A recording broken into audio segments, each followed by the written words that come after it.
The room was cold, not just in temperature, but in feeling. Lights buzzed above, bright and merciless. Rows of strange alien faces watched silently from behind dark glass, as if observing animals. But these weren't animals. These were people. Stolen, broken, and now being sold. Among them stood Talini, a young alien mother. Her skin shimmered like pearl with soft violet tones, her eyes large and full of pain.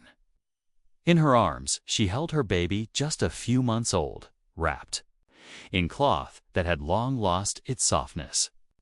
The baby let out a quiet whimper, and Tali held her tighter. A booming voice echoed across the auction room. Lot number 78. Adult female, strong body, fertile child included. No refunds. Tali didn't react.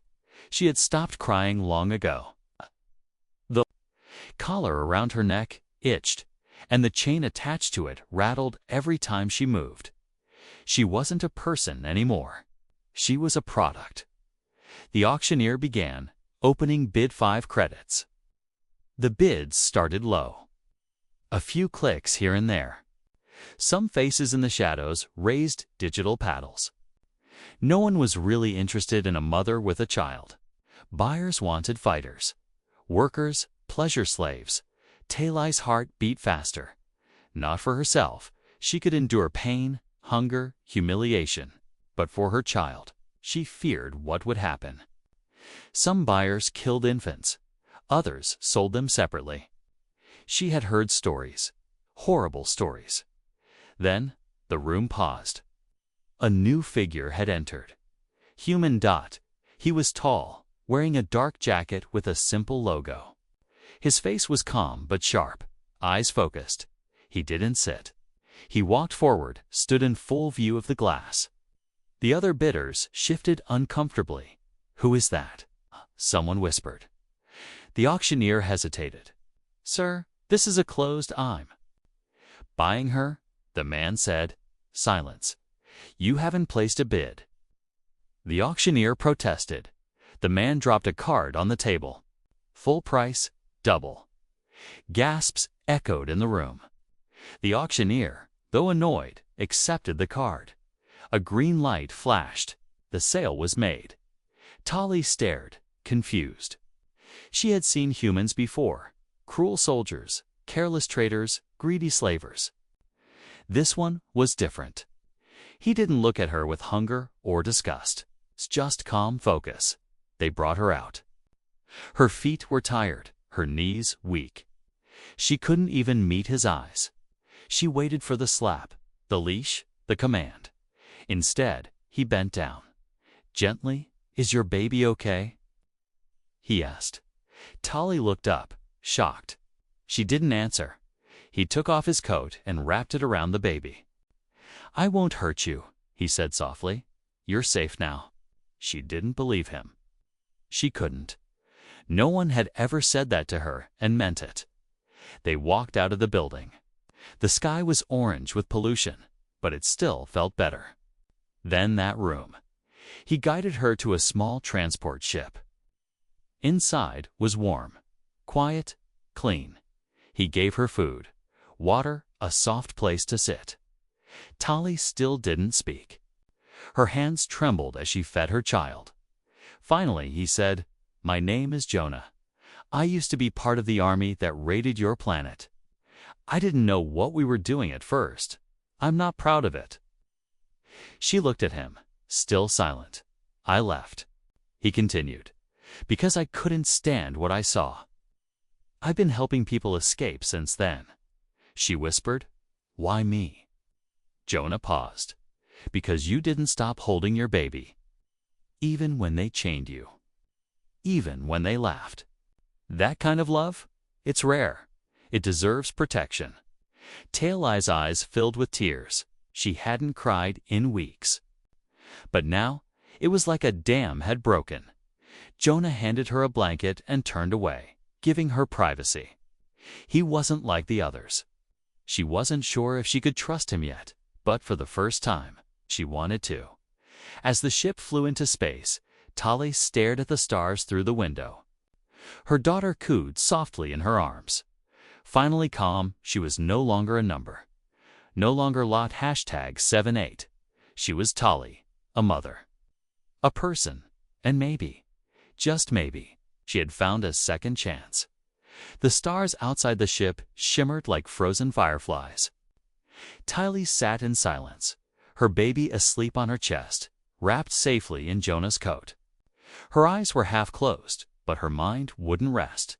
She still couldn't believe she was off that planet, that she was no longer in chains, that no one had shouted at her for hours.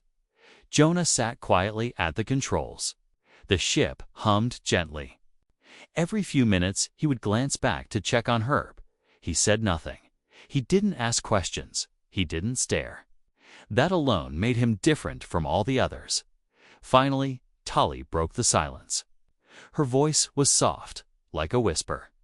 "Where are we going?" Jonah didn't turn. "To a safe zone. Far from the slaver systems, you'll be able to live freely there. No one will touch you or your child." She frowned. "Why?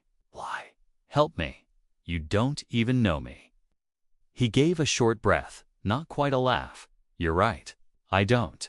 But I know people like you. I've seen too many hurt, too many families destroyed. I couldn't fix the past, but I can do something now." Tali clutched her baby tighter. Her daughter stirred slightly, then settled again. Jonah stood and walked to a nearby panel. He opened a compartment and pulled out a small device. "Here," he said, gently placing it in her hands. "This will translate our languages better. If you want to talk, or if you want to stay quiet. That's okay too." She looked at the device, then back at him. "Thank you." The ship jolted suddenly. Jonah moved fast, returning to the pilot's seat. "Hold on." Tali grabbed the edge of the seat. "What's happening?" "Patrol ship," Jonah muttered. "They're scanning us, looking for smugglers or escapees." Her stomach tightened. Fear returned. The baby whimpered. Jonah tapped several controls, shifting power to the rear engines. "I have fake IDs and shield scramblers. But if they board us," Tali stood, still holding her baby. "I'll hide." He turned quickly. "No. If they see you're hiding, it'll look worse. Sit by the window. Keep calm." The comms unit lit up. A robotic voice barked, "Unregistered vessel. Transmit identity code. Prepare for boarding." Jonah pressed a button. "This is civilian freighter Orion's End, carrying medical supplies and personal cargo. Sending clearance. Code now." A pause. Tali held her breath. The voice came back. "Code accepted. Continue on course. Random scan complete. Do not change trajectory." The screen dimmed. Jonah sighed in relief. "So close," he said. Tali nodded slowly. "Good at this." He smiled faintly. "Not my first run. Won't be my last." She looked at him carefully now.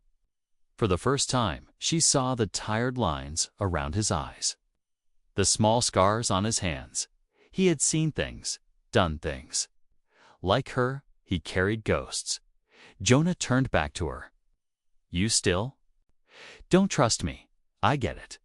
I wouldn't either." Tali shook her head. "I don't know how to trust anymore." "That's okay," he replied. "You don't have to. Just rest. You've earned it." She sat back down, still alert but less tense. The hum of the engines was calming now. Her daughter slept without fear. That alone was a miracle. Hours passed.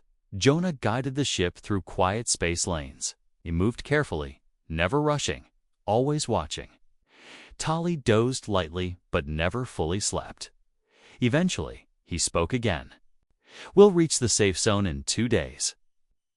I know a woman there who helps people like you. She'll get you housing, food, even legal ID papers." Tali looked down at her child. "Can I stay with her?" He hesitated. "You want to? But I was thinking, maybe you could help others too." There are others out there like you, scared, alone. They listen more to someone who survived it. Tali didn't answer right away. Could she do that? Was she strong enough? Jonah continued, softer.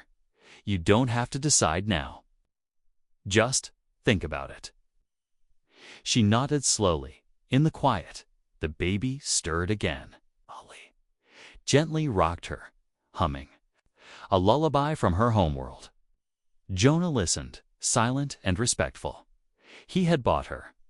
But he never owned her. He had offered kindness, not control. And slowly, she was beginning to believe in something she hadn't felt in a long time. Hope. The stars drifted slowly past the ship's window. But Tali's mind was far from peaceful. She stood in the tiny washroom, splashing water on her face. She stared at herself in the mirror, the hollow eyes at the long scar above her brow, at the face that had been sold, used, and discarded like a thing. Her daughter slept in a small cot near the engine room. Jonah had rigged a soft bed for her with old jackets and warm lights. The baby smiled in her sleep. It was the first time in days Tali had seen her smile. Tali touched her face gently. Not in shame, but in reflection. The past wouldn't leave her. It haunted her in silence. Earlier that day, Jonah had prepared a meal. It was simple dehydrated vegetables and protein rations, but warm. You should eat, he had said, sliding a bowl toward her. Tali had hesitated. Why are you really doing this? There must be a reason. Jonah didn't meet her eyes. He stirred his own food. A long time ago, he began, I served in the border wars. We were sent to clear out slaver camps on the outer colonies. Tali listened quietly. We found a girl, not much older than your child now, chained to a post. Starving, she'd been sold and passed around between mercenaries. She looked up at me when I opened that door and smiled. He paused, his hands clenched slightly. She died 10 minutes later, malnourished, dehydrated. I never forgot that smile. It wasn't joy, it was relief. Tali swallowed hard. I told myself then, he continued, if I ever had the chance again to stop it, I wouldn't hesitate. Tali whispered, so you saved me. Because of guilt. He looked at her finally. No, I saved you because she didn't survive. But you still can.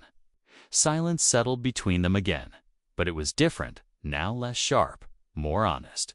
Later, they sat near the window. The stars above looked peaceful. From a distance, war and cruelty didn't exist, but they both knew better. Do you have family? She asked quietly. Jonah shook his head. Had a brother. He died in the Second Arcadia War. No one else. Tali nodded. I had a mate. He was taken when the raiders came. I don't know if he's alive. Jonah's eyes flicked toward her, then away. I'm sorry. She looked down at her hands. I thought the universe had forgotten me. That kindness was a dead word. He answered softly. Then maybe we remind it. That night, Tali heard the baby cry. She rushed to the small sleeping area and found Jonah already there, gently rocking the child in his arms. She was cold, he said, wrapping another layer around her. Tali hesitated. He held the baby out to her. She's safe. You both are. She cradled her daughter again. Something inside her softened. Not completely, but enough. She sat near the engine with Jonah still beside her. I don't know how to start again, she said. He gave a small smile. You already did. The calm didn't last. 2 days had passed since Jonah rescued Tali and her daughter. The ship floated through the Deltara Drift, a quiet, lawless region of space, where patrols rarely passed and signals often disappeared. Tali had begun to relax just slightly. She and her baby were eating better, sleeping safely, and even talking with Jonah more. There was a strange warmth on the ship now, one that felt almost like a home. But then the alert chimed. Beep, beep. Jonah rushed to the control panel, scanning. The blinking red icon. Tracker ping, he muttered, frowning. Someone's following us. Tali froze. What do you mean? How? Jonah's voice was steady, but tight. The auction house, we must have been tagged. Some kind of tracer. Tail-Eye's heart pounded. They're coming back. Looks like it, Jonah said. We've got a few hours, tops. She backed away, gripping her daughter tight. They'll kill you, and take me back. No, Jonah said firmly. They won't get close. Jonah moved fast. He shut off most power, switched the ship to stealth mode, and began plotting an escape route through a nearby asteroid field. He'd flown through it once during a smuggling job, dangerous, but perfect for hiding. Tali watched him work, her daughter sleeping against her chest. You don't have to do this. You could leave me on the next station. He turned to her. I could, but I won't. She was silent. Jonah paused. You think I saved you out of guilt? But you're not a burden, Tali. You're a person. You want your child to deserve to live. I won't hand you over to monsters. Tali blinked hard. No one's ever said that to me before. As they neared the asteroid belt, another alert blared, an incoming vessel.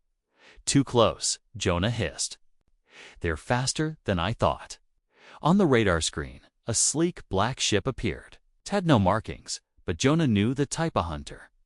Private, silent, deadly. Used by slavers who didn't like leaving witnesses.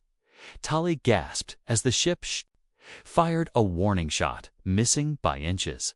Hold on, Jonah shouted, spinning the controls. The freighter jolted hard as it dove into the asteroids. Rocks zipped past the windows. Metal scraped on stone. The slaver ship followed. Come on, come on, Jonah whispered, steering with impossible precision. One wrong move, and they'd be vaporized. Inside the cockpit, alarms blared. Hull breach warnings, temperature spikes. Jonah shut them out. He focused only on flying. Tali held her child tight, whispering soft words in her alien tongue. Please, she murmured, please don't let them take her. Jonah threw the ship into a dive between two massive rocks. The slaver ship clipped an asteroid, spinning sideways. Gotcha, Jonah muttered, and fired a small flare charge. The flare wasn't a weapon, but it lit up the asteroid fog like a flash grenade. The enemy ship blinked off the screen. For a moment, silence. Then, nothing. They lost us. Jonah exhaled. But relief was short. Engines overheating, he muttered. We need to land and fix it. Tali's voice was calm, but afraid. Where? Jonah looked at the map. There's an abandoned outpost nearby. Cold, quiet, up, but safe enough. We can lay low. Just for a day. Tali nodded.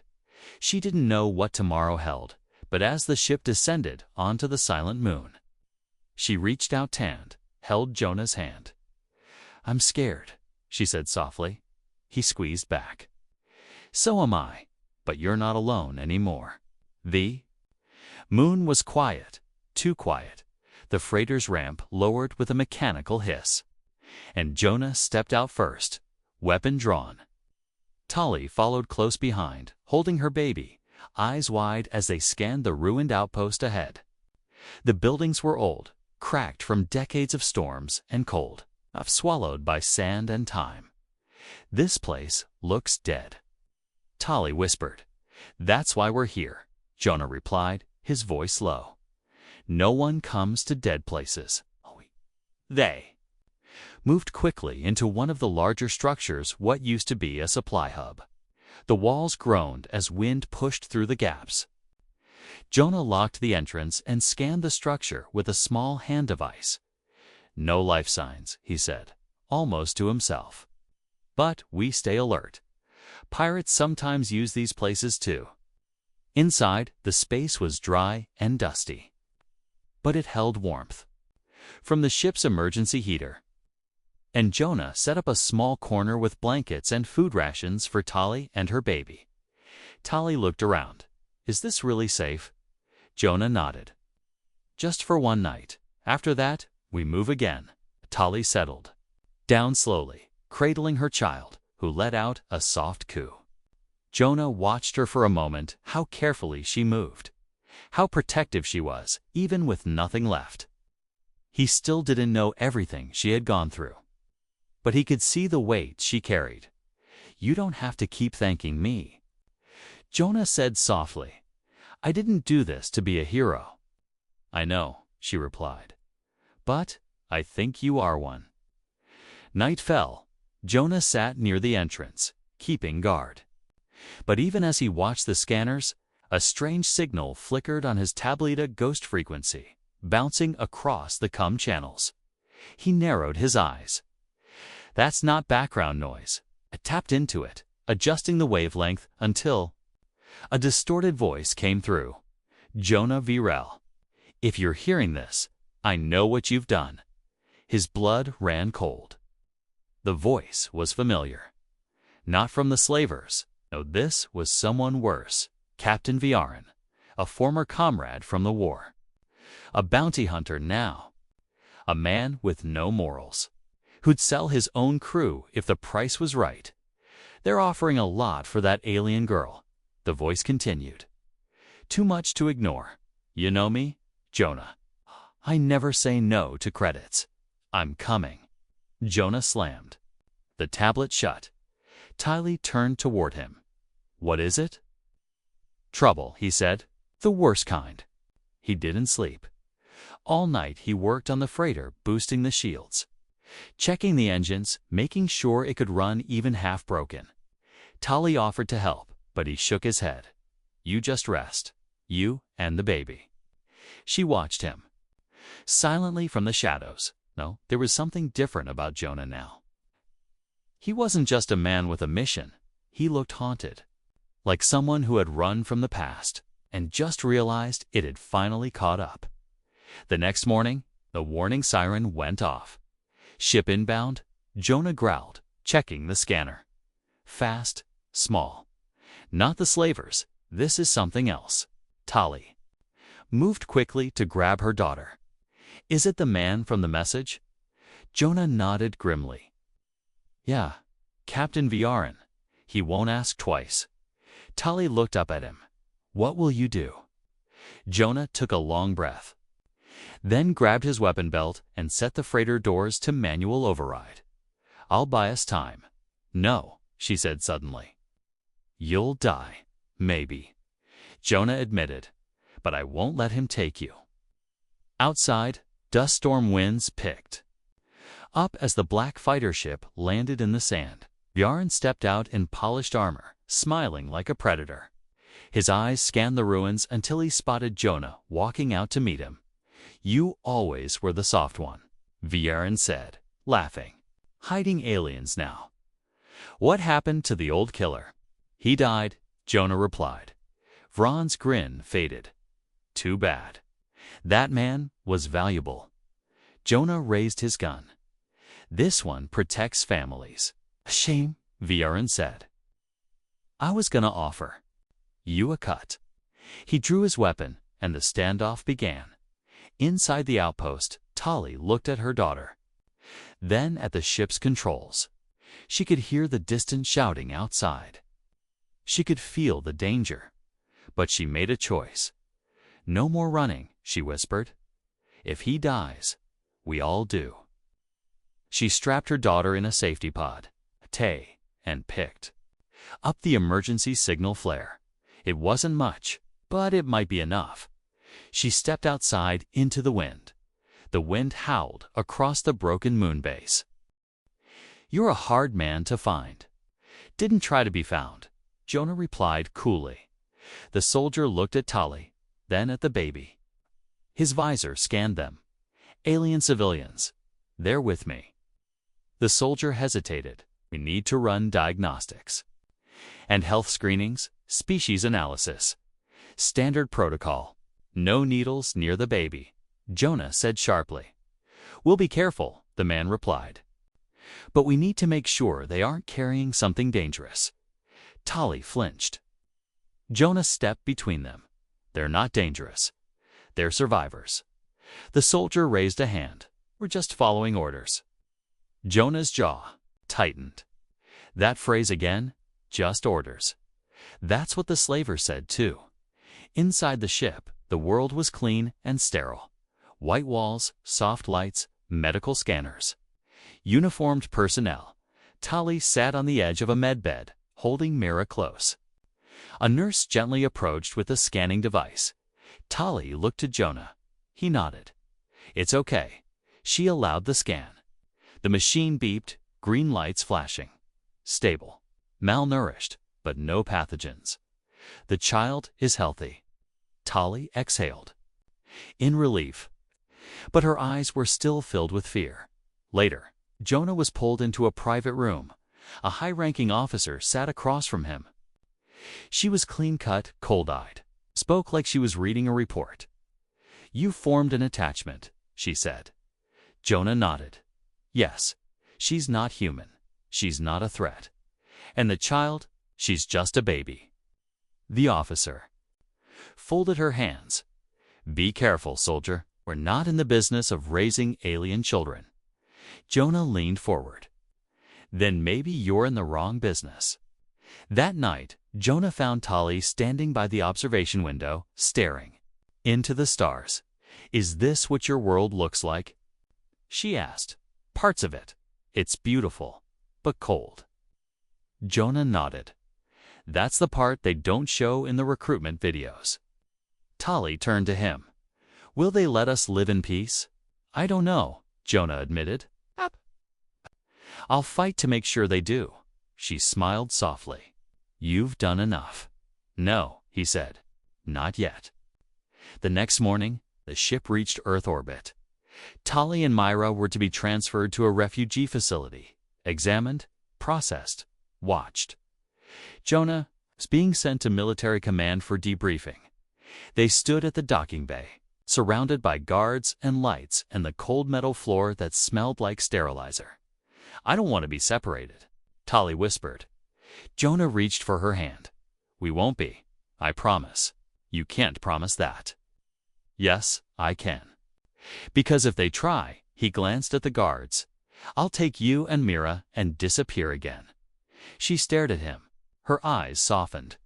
"Then I'll follow you anywhere." As they were led down separate halls, Jonah looked back one last time. Tali was holding Mira tightly. She didn't cry, but her eyes told him everything.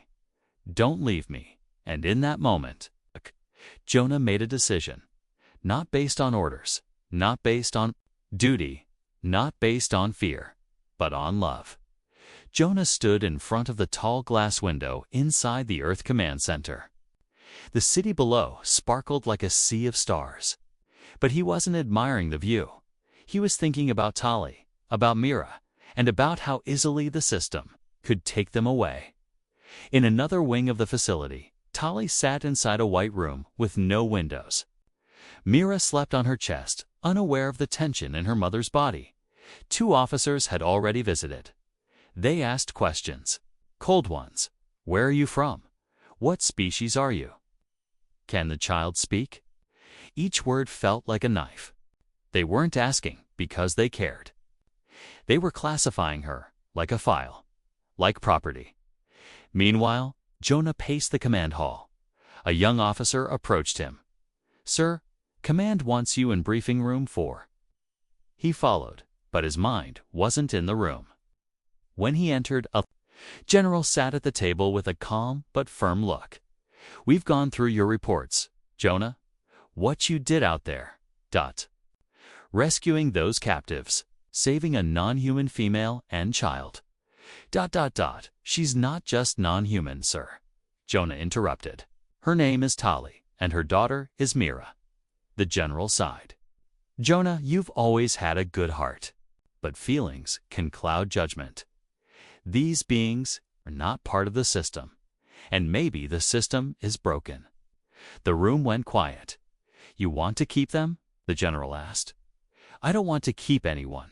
I want them to be free. That's a political nightmare, the general warned. You bring an undocumented alien and a hybrid child into our world, and the media will eat it alive. Jonah leaned forward. Then let them. I'd rather face the media than watch that child be locked up. Later that night, Jonah snuck into the refugee wing. He used his old ID code to bypass security.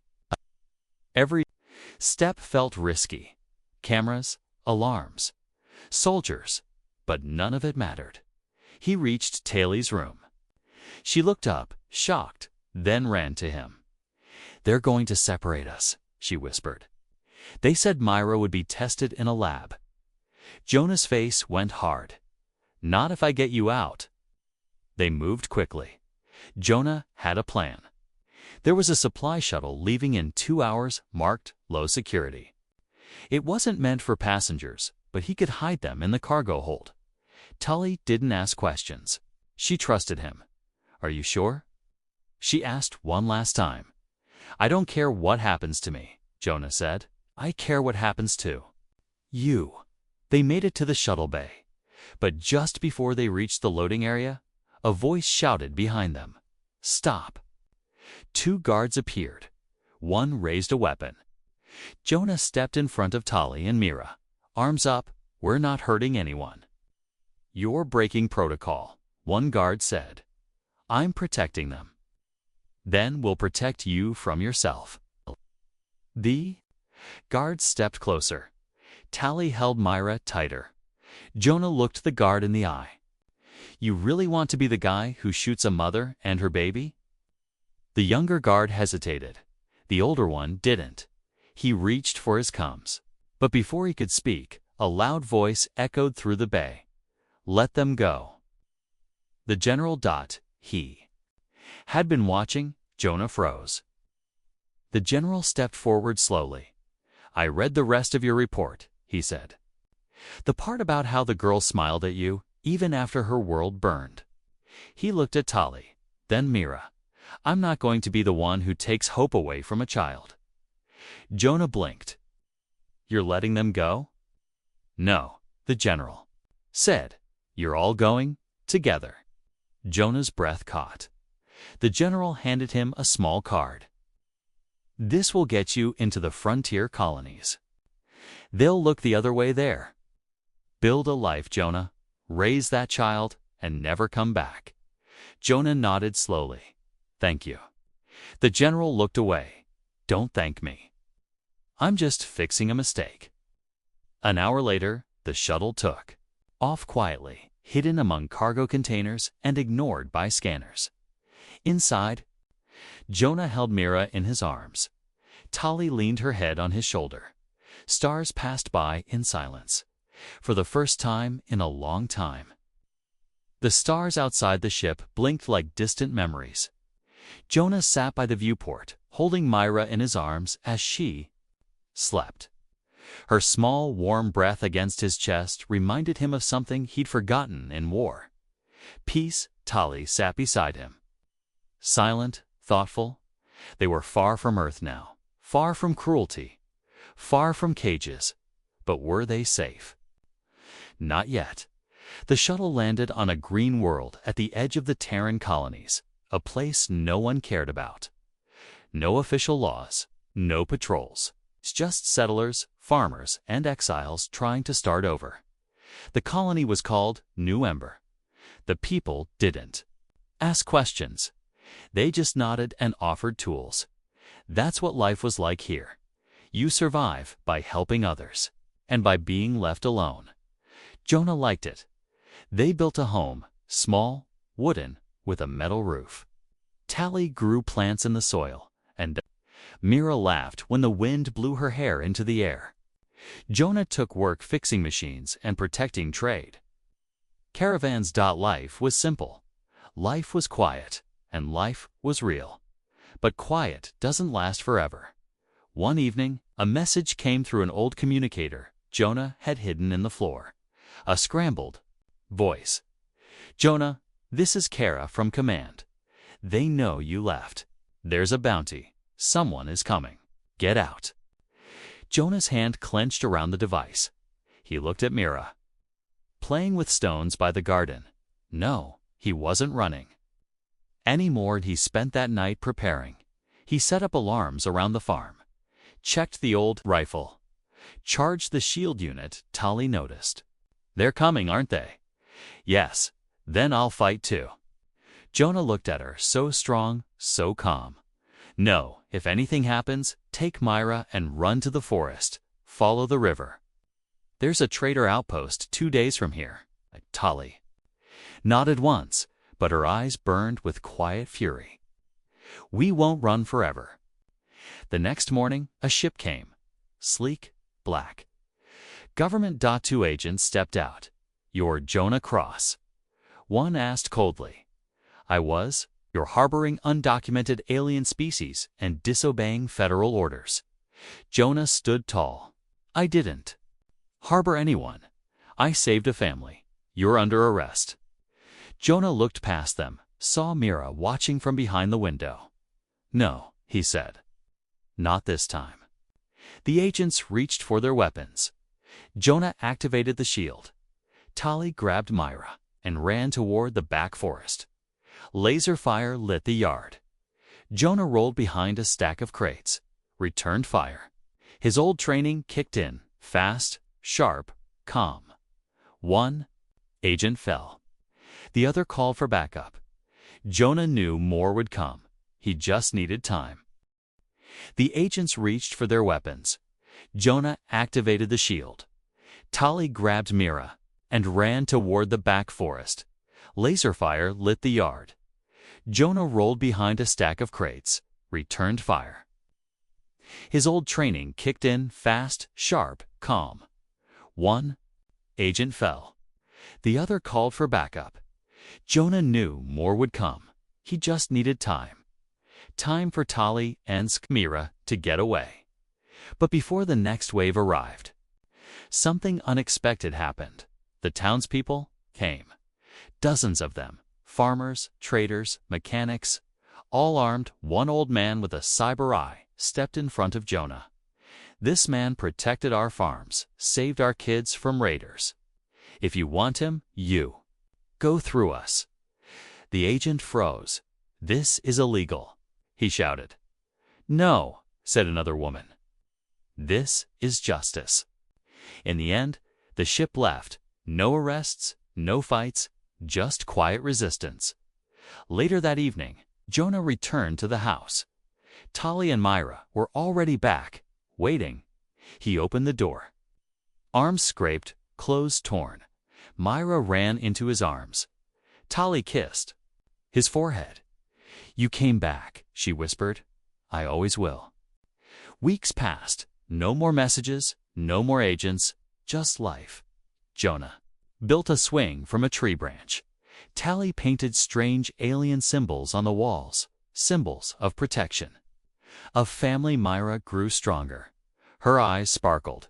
She laughed more, talked more. Her favorite word, home. And for the first time, that's exactly what it was. A home, not just for Tali, not just for Myra, but for Jonah. 2. They were free. Real, raw, human love.